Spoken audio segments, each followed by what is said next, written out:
할렐루야. 우리 옆 사람과 인사합니다. 사랑합니다. 잘 오셨습니다.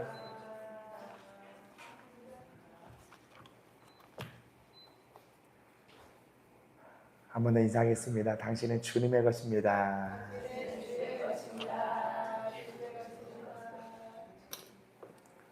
여러분, 우리 주님의 것입니다.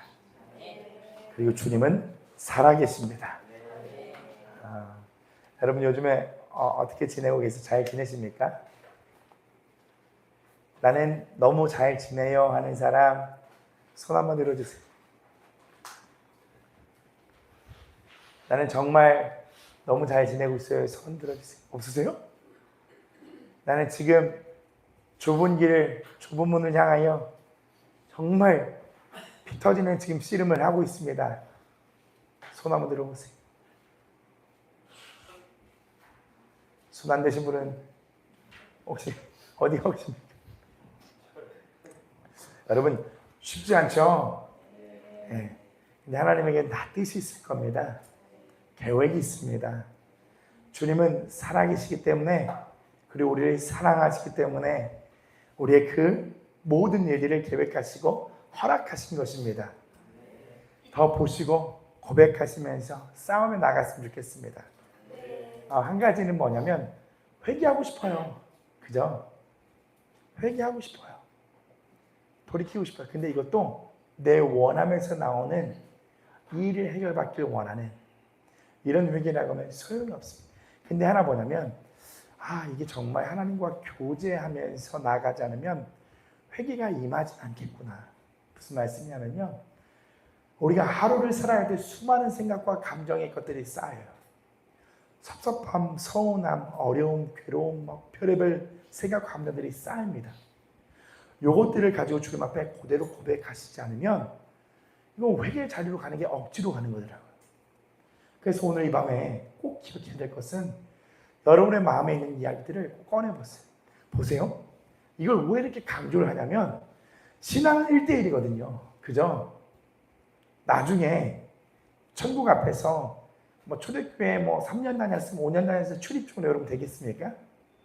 라마나에서 제가 20년 물을 먹었습니다. 이런 거 여러분 먹히겠습니까? 안 먹혀요. 그 어떠한 출입증도 안 먹힙니다. 주님과 나의 1대1 관계예요. 하나님은 그것을 열어주고 싶어 하세요.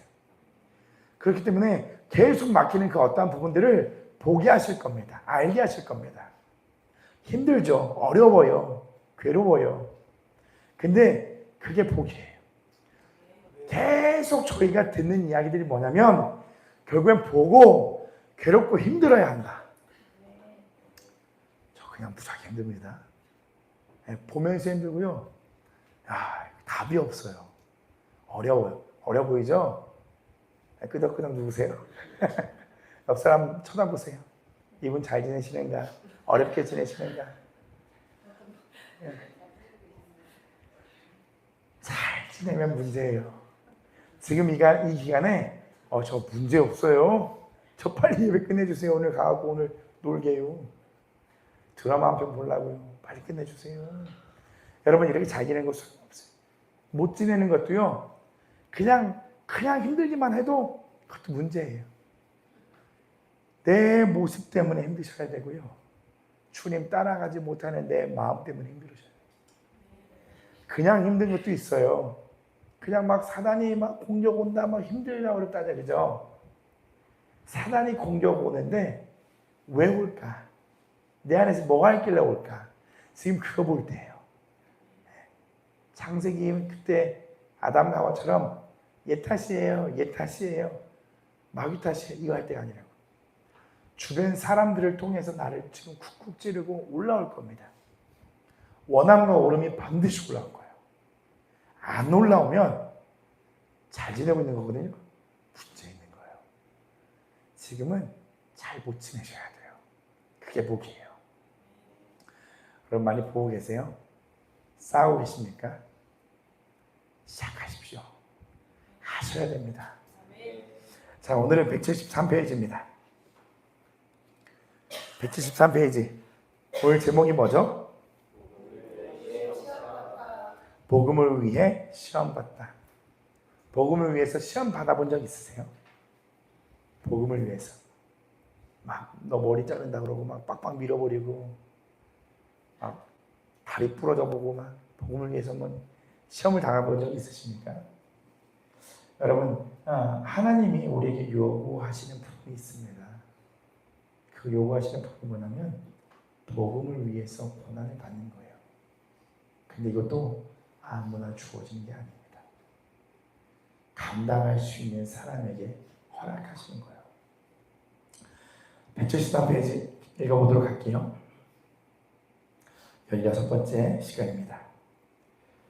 광야를 거의 다 지났을 무렵 신실은 무심코 고개를 돌렸다가 누군가 열심히 쫓아오는 걸 보았다.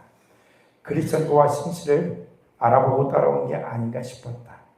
신실이 영적인 형제에게 말했다. 저기 우리 쪽으로 달려오는 사람이 누군지 아세요? 여러분 누구게요? 예. 그리스도는 뒤를 돌아보며 말했다. 오, 전도자라군요. 나랑 아주 가까운 친구예요. 그렇군요. 나와 절친한 것이기도 하죠. 진실은 반색을 했다. 좁은 문으로 가는 길을 가르쳐준 사람이 바로 저분이거든요. 전도자는 두 순례자에게 다가와서 인사를 건넸다. 사랑하는 벗들이여 평안히 지내셨습니까? 여기까지 오는 동안 도와주셨던 모든 분들도 평안하시길 빕니다. 어서 오세요 전도자님.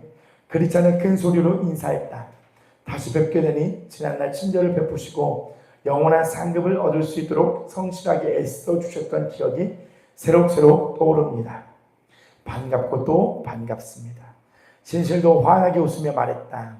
우리처럼 가련한 순례자들에게는 전도자님 같은 길밭과 동행하는 게 얼마나 신나고 매력적인 일인지 아마 모르실 겁니다. 전도자는 둘의 안부를 물었다. 지난번에 헤어진 뒤로 무슨 일들을 겪으셨나요? 어떤 상황과 맞닥뜨리고 또 어떻게 대처했는지 궁금합니다.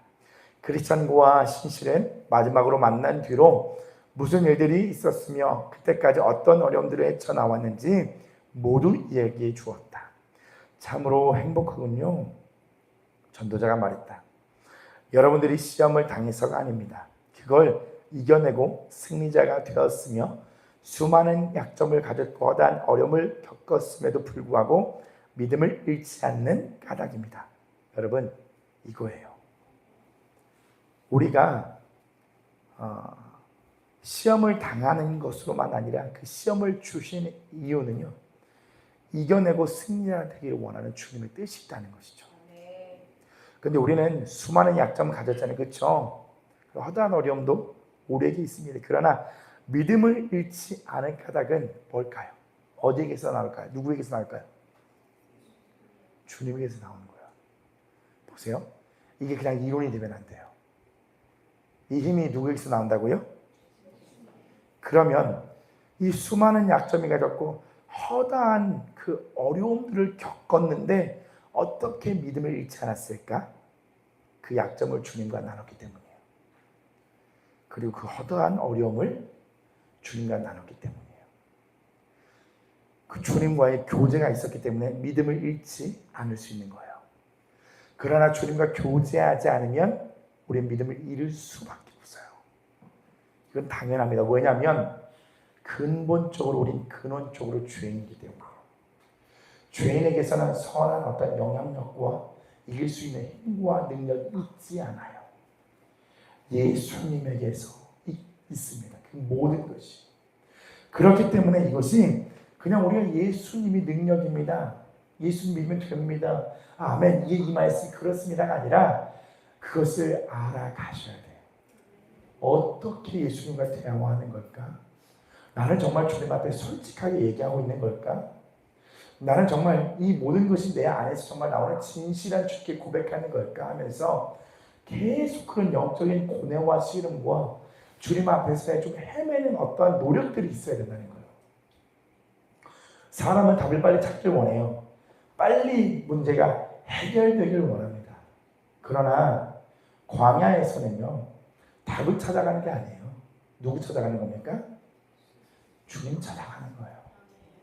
그렇기 때문에 여러분 헤매는 것도 괜찮아요. 계속 헤매면서 나의 지경을 넓혀가 주실 거예요. 저도 저를 보면 10년 전하고 지금하고는 달라요. 생각하는 바가 달라요. 생각하는 바가 더 넓어져요. 지난번에 제가 그 말씀을 나눴지만 오늘도 비슷합니다. 배워가셔야 됩니다. 계속 읽겠습니다. 이건 두 분뿐만 아니라 내게도 정말 기쁜 일입니다. 나는 씨를 뿌렸고 여러분은 열매를 거뒀습니다. 뿌린 이와 거둔 이가 함께 기뻐하는 날이 올 겁니다. 두 분이 끝까지 견디고 지쳐서 넘어지지 않냐면 내가 이를 때 거두게 될 것입니다. 영원히 변치 않는 면류관이 눈앞에 있습니다. 그러므로 여러분도 그 면류관을 받을 수 있도록 힘껏 달리십시오. 여러분, 무지가 방해예요. 힘껏 달려나가야 하는데 무기력이 방해합니다. 우리가 면류관을 받을 수 있도록 달려가야 되잖아요. 그렇죠? 그럼 면류관을 잡고 있는 면류관을 주실 분을 바라보고 우리가 달려가야 되는데 무지는 향방성을 아주 있게 만들어요. 기도하는데 기도의 자리에서 기도를 하는데 허공에 그냥 날려버리는 기도를 많이 한다는 거예요. 무지한 기도를 많이 한다는 거예요. 능력 없는 기도를 많이 한다는 거예요. 그러면 힘껏 달리게 될 수가 없어요. 왜요? 기도의 자리에서 깨달아지는 게 없기 때문이에요. 우리가 힘을 달릴 수가 없습니다. 그 힘을 누가 주십니까? 주님이 주세요. 근데 주님이 주시는데 우리가 주님에게서 받지 못하는 그 지혜가 없으면 무지하면 알지 못하는 힘껏 달려 힘은 줘요. 애는 쓰는데 기도가 막 사단이 뺏어가고 영적인 하늘의 문을 뚫지 못하는 기도가 된다는 겁니다. 우리가 오늘 이 모든 부분들을 벗어나야 돼요. 그리고 무기력은 어떻습니까? 소망을 잃어버려요. 소망을 잃어버렸기 때문에 무기력한 거예요. 무기력하잖아요. 그렇죠? 나오고 싶지 않고 집에서 하고 싶지 않고 주를 위해서 뭔가 할 수 있는 힘을 잃어버리는 거 굉장히 무기력하다고 하는데 사실 뭐냐면 주님을 향한 시선을 잃어버린 거예요. 소망을 잃어버린 겁니다. 오늘 이것들이 벗겨져서 우리 면류관을 주신 그 상을 바라고 주님만을 위해서 달려가기를 소망합니다. 계속했습니다. 면류관을 차지하러 떠나서 제법 멀리까지 갔다가 뒤따라온 경쟁자들에게 승리를 뺏기는 일도 적지 않습니다. 그러므로 가진 것을 굳게 붙잡아서 아무도 면류관을 빼앗지 못하게 하십시오. 여러분은 아직 마귀의 사정권 안에 있습니다. 왜 아직 마귀의 사정권 안에 있을까요? 예? 뭐라고요? 예, 맞아요. 또 광야 기도는 또 어떤 게 있을까요? 그건 이 철로 역정이 뭘 자꾸 얘기를 하는 걸까요? 뭐 허풍, 뭐 시인실, 다 무슨 이야기예요? 네? 워낙 아직 우리가 마귀의 사정권 안에 있다는 건 뭐냐면, 그리고 우리가 허풍도 얘기하고 막 나오잖아요, 그죠? 우리가 아직 육신을 입고 있기 때문에. 그러니까 전도사님 말씀하신 것도 장로님 말씀이 맞습니다.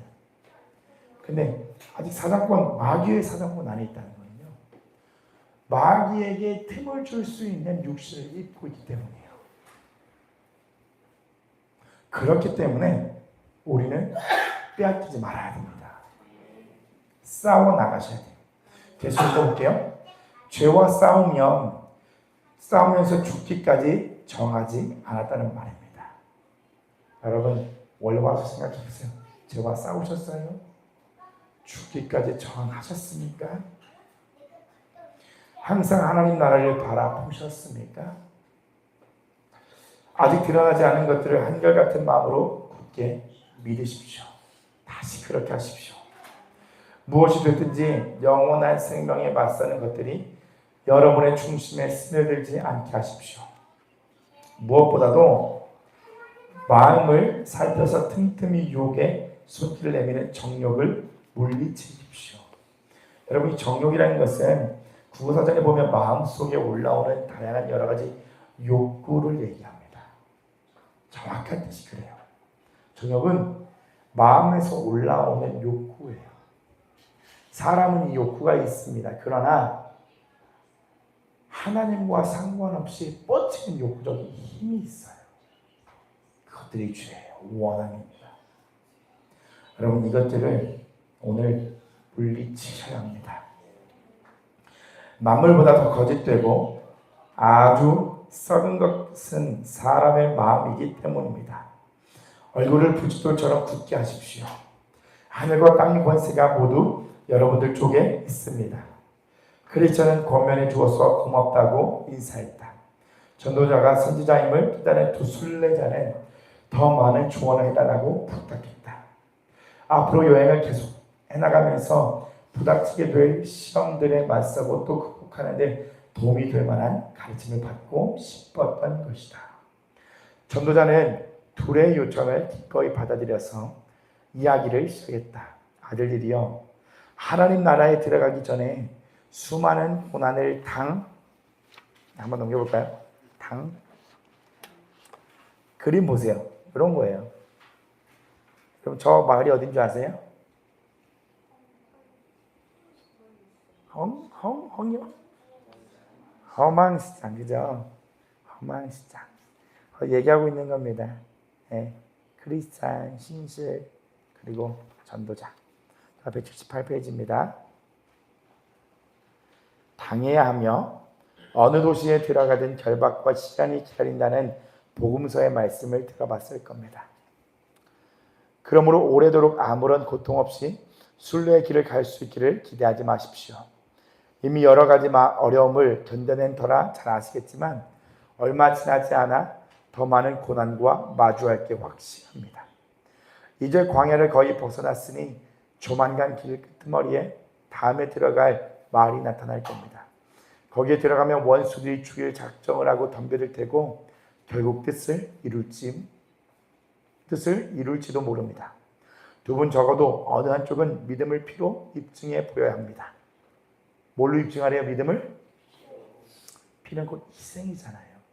생명이잖아요. 여러분, 이 고난도 아무한테나 주어지는 게 아니에요. 복음을 위해 시험당하고 고난받는 거 있잖아요. 복음을 만난 자들에게, 복음을 따르는 자들에게 허락하시는 거거든요. 시험 고난하면 우리가 진짜 진절머리 치죠. 어려운 거, 힘든 거 하지만 주님은 나와 함께 복음을 받으라고 말씀하셨습니다. 여러분, 이 고난이 있을 수밖에 없어요. 육신을 입고 살아가기 때문에. 수많은 나의 생각의 오름과 원함을 갖고 있는 나에게 세상의 미혹과 그리고 나랑 맞지 않는 어떤 사람들과 상황과 환경 속에서의 고난들은 어쩔 수 없이 있습니다.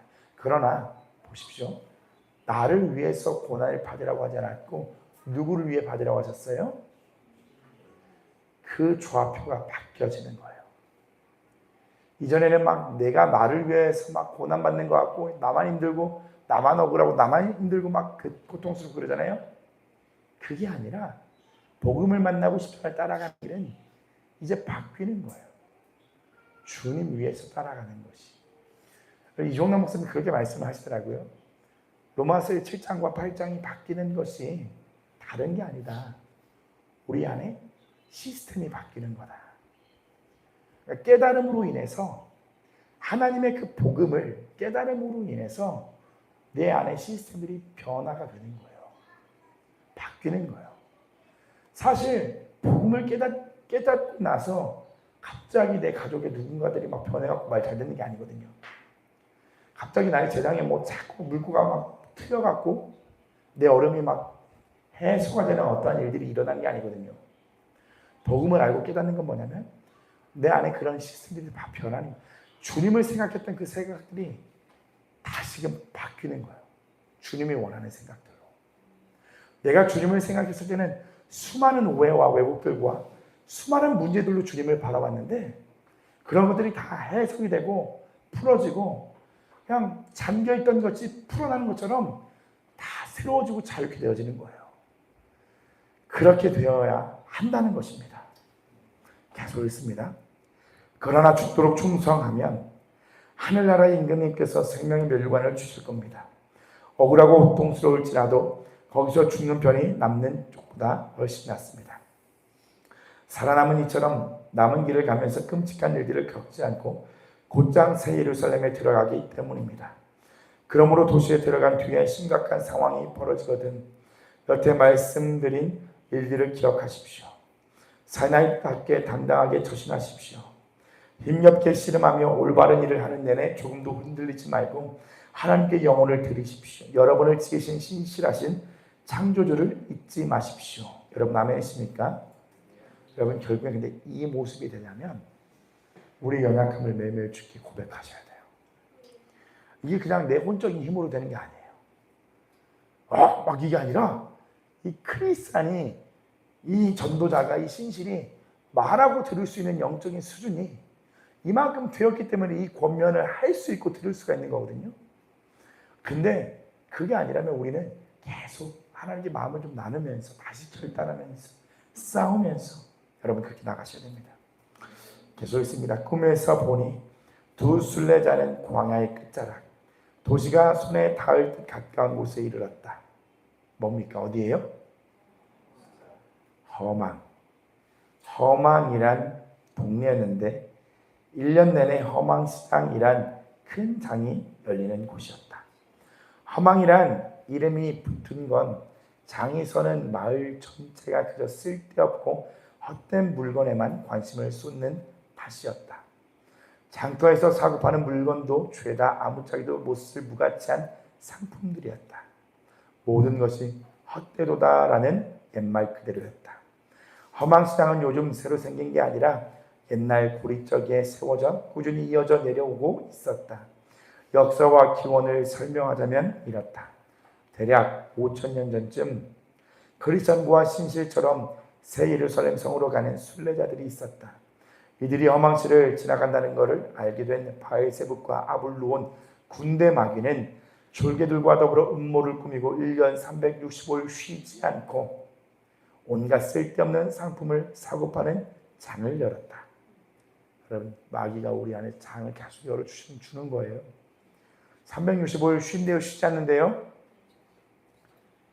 루시퍼는 왜 휴가를 안 주나 몰라. 그죠? 아니, 지네들끼리 좀 모여서 파티 좀 하고, 좀 상의 좀 하고, 회의도 좀 하지. 끊임없어요. 여러분, 진짜 영적인 세계 무섭고요. 끝까지 싸우셔야 됩니다. 야, 다른 교회는 이렇게 안 싸우던데요. 안 싸우는데요. 여러분, 싸우셔야 돼요. 모르면 안 싸워요. 그리고 구원 받는 줄 알고 그러다가 지옥 갑니다. 집, 땅, 직업, 위치, 명예, 계급, 직함, 마을, 왕국, 종욕, 쾌락은 물론이고 매춘부, 외설적인 놀이, 아내, 남편, 아이들, 주인, 종, 생명, 피, 몸, 영혼, 은금, 진주, 귀중한 보석류 따위에 눈길을 끄는 상품들을 빠짐없이 내놓았다. 그러면 여기에 주인, 종, 생명, 피 이런 것도 있네, 그렇죠? 그럴싸합니다. 이뿐 아니라 장터에 가면 사시장철, 저글링, 야바위, 게임, 놀이, 꼭두각시 노름, 원숭이 노름, 도박, 사기 따위를 볼 수 있었다. 또 도둑, 살인범, 바람 등이 없는 말을 지어내서 사형 언도를 받게 하는 거짓 증언들이 사방에 널려 있었다. 결국엔 뭐 하는 거냐면요. 사단을 우리 안에서 계속 사라고 하는 것들이 뭐냐면 미혹하고 유혹하는 것들인데 죽고 죽이는 것밖에 없어요. 아무리 괜찮아 보이는데 이 허망시장에서는 죽고 죽이는 것밖에는 없다는 거예요. 규모가 작은 시장에도 구획을 나누어 적절한 상품을 취급하는 것처럼 허망시장 역시 판매되는 물품을 기준으로 구역과 상가 거리를 잘 구분해 놓고 있었다. 영국 거리, 프랑스 거리, 이탈리아 거리, 스페인 거리, 독일 거리에서 갖가지 헛것들을 팔고 있었다. 어느 시장이나 추격 상품이 있는 법인데 허망시장도 그랬다. 여기서는 로마에서 만든 상품들을 내세우고 각광을 받았으며 영국을 비롯한 몇몇 나라들만 거기서 만든 제품을 탐탁지 않게 여겼다.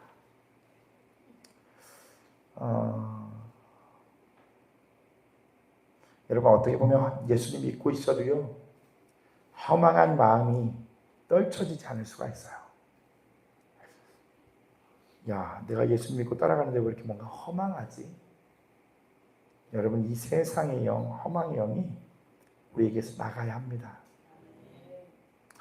꼭 이 세상이라는 것을 이렇게 생각할 수 있어요. 서울을 가야만 세상에 가요.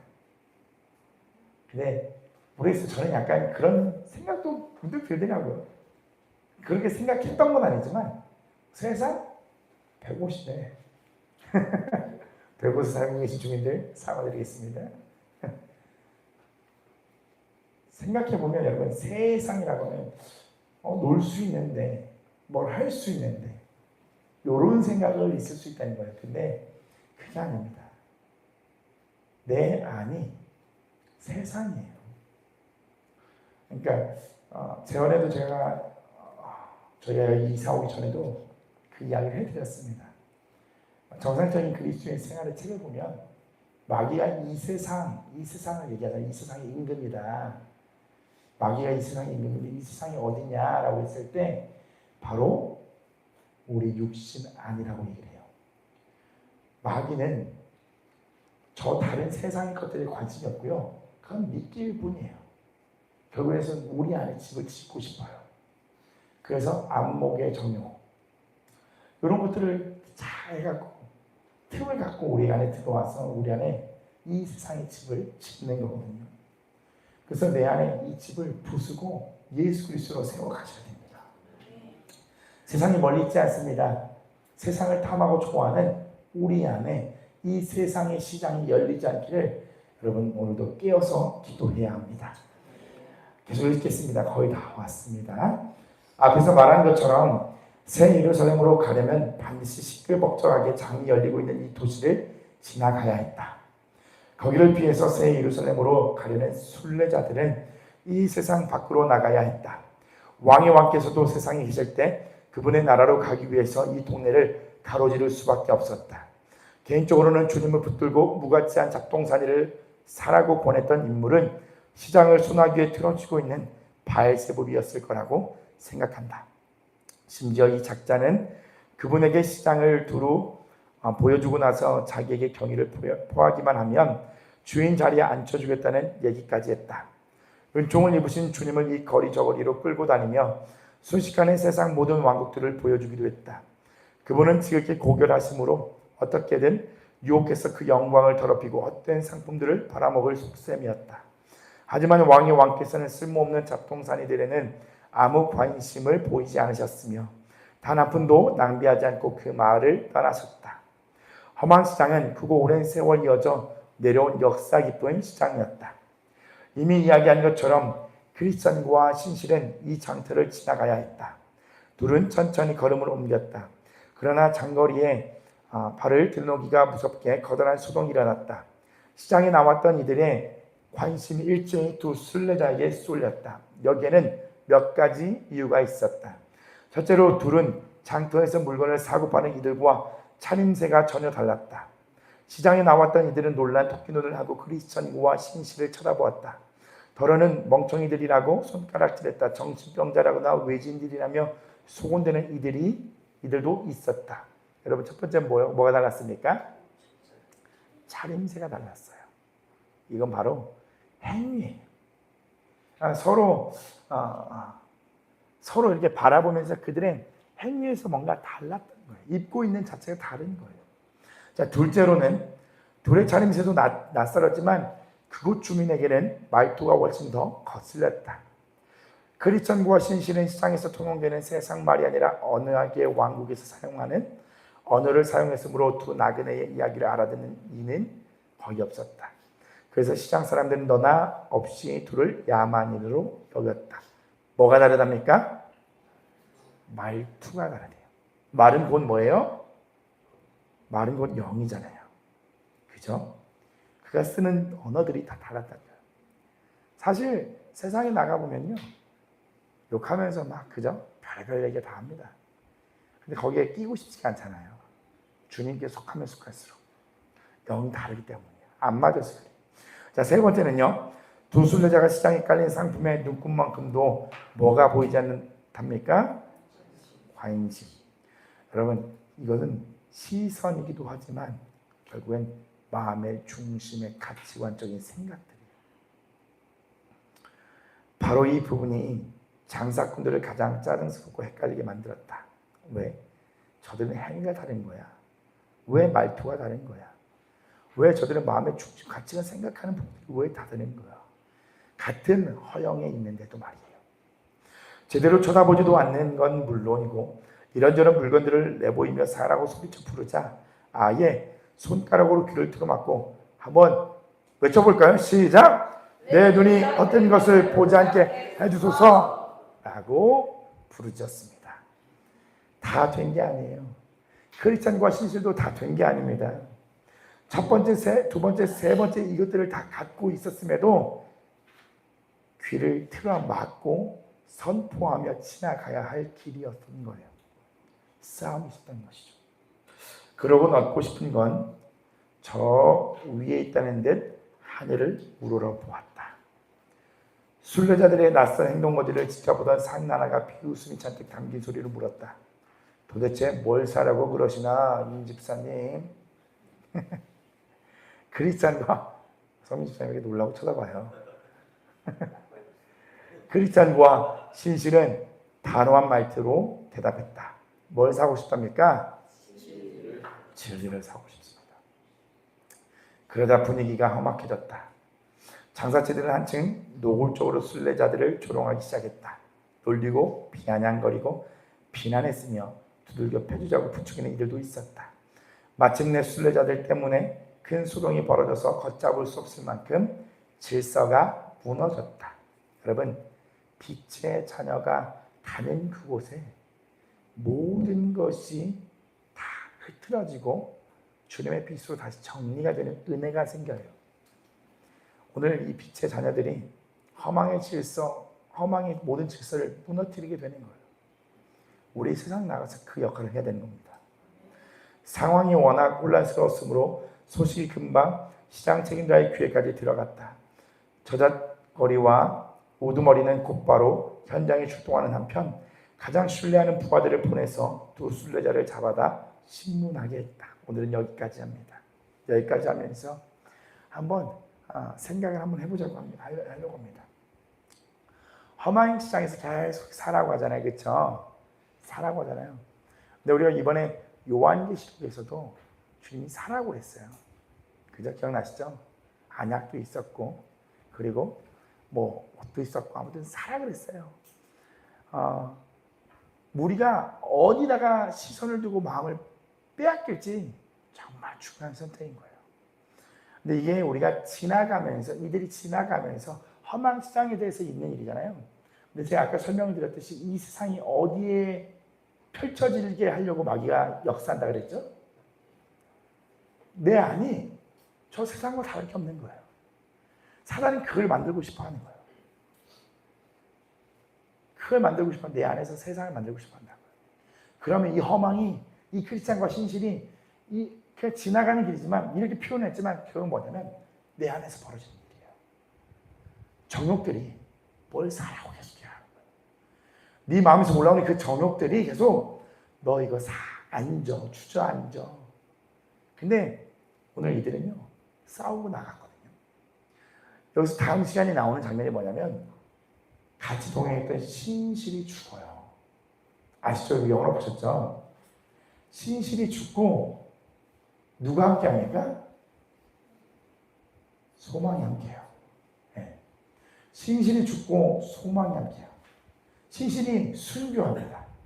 그리고 소망이 생겨요. 이 이야기를 다시 한번 읽으면서 딱 봤을 때 뭐냐면, 이 싸움과 이 유혹 가운데서 한번 주님께서 그에게 크리스찬에게 변화를 주는 시점이 이때구나. 저 안에는 신실하게 주님을 바라보고 막 따라갔어요. 그죠? 의지가 담기고 갑니다. 근데 바뀌어요. 소망으로요.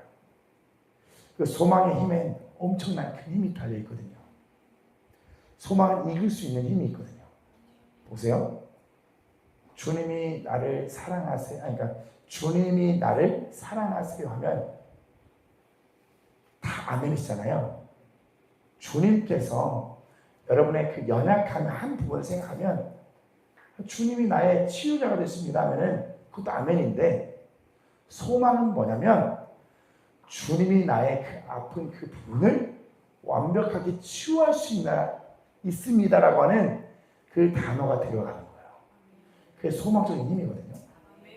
우리가 예수님 나 치유할 수 있지. 아멘, 아멘, 아멘, 아멘. 이게 소망이 아니라는 거예요. 소망의 힘은 뭐냐면 그냥 단순히 소망입니다가 아니라 구체적이고 확실하고 힘이 있는 거예요.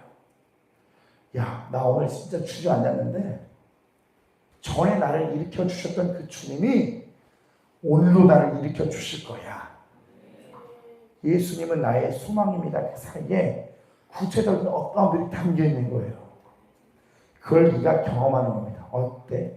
신실과 함께 갔을 때, 신실하게 의지하며 주님만 신뢰하며 갔을 때 그 어느 시점인가 소망이 주님으로 바꿔주시는 거예요. 물론 신실도 계속 같이 가겠죠. 신앙생활인데 결국 역장에 입각해서 우리가 생각을 해본다면요, 우리가 우리의 의지와 주님을 의지하고 신실하게 같은 어떤 모습들이 더해지는 거예요. 소망. 그러면 할 수 있겠다. 야, 여태까지 날 이렇게 인도하신 주님이 내 그 구원에서 나를 건질 수 있다. 그걸 더 경험하게 되는 겁니다. 우리 이 시간에 같이 기도했으면 좋겠습니다.